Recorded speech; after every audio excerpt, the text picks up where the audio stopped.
In this lesson, we are going to learn how we can differentiate from first principle y is equal to sine x, and this is how we do it. So from our y, so we have our y is equal to, so we can let our y is equal to sine x, or you can say from our y is equal to sine x. So change in y plus y is equal to sine of x plus change in x. So we write change in x as delta x. So delta y can equal to sine of x plus delta x minus y. So we substitute back at the y. So y, remember, is sine x. So our delta y will equal to sine x plus delta x minus sine x. So when we apply factor formulae, so applying factor formulae for sine of p minus sine of q, so applying factor formulae,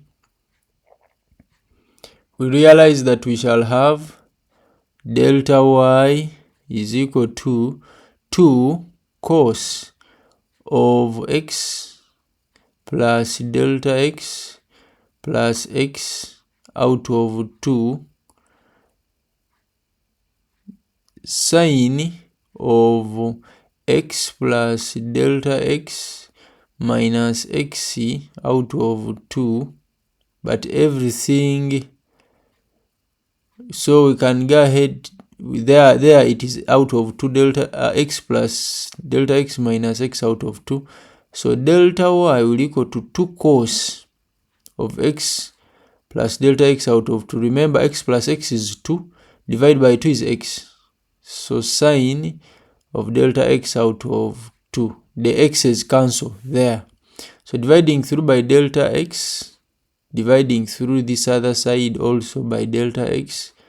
So we go ahead to tend.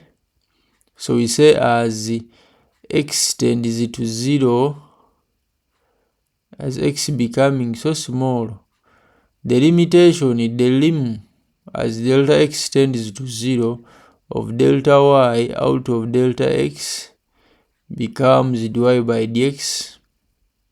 So don't forget to like the video if it has helped you. So also the limit as delta x tends to 0, so sine of delta x out of 2 becomes delta x out of 2.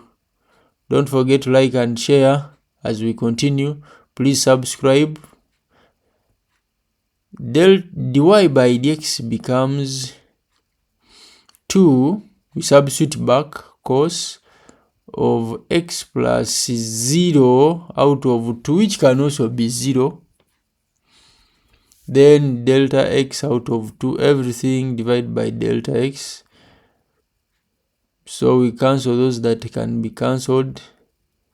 And then we can have our dy by dx being cos of x. So when you differentiate sine x with respect to x, you get cos of x. Don't forget to subscribe and hit the notification bell for more. We meet in the next lesson. Thank you.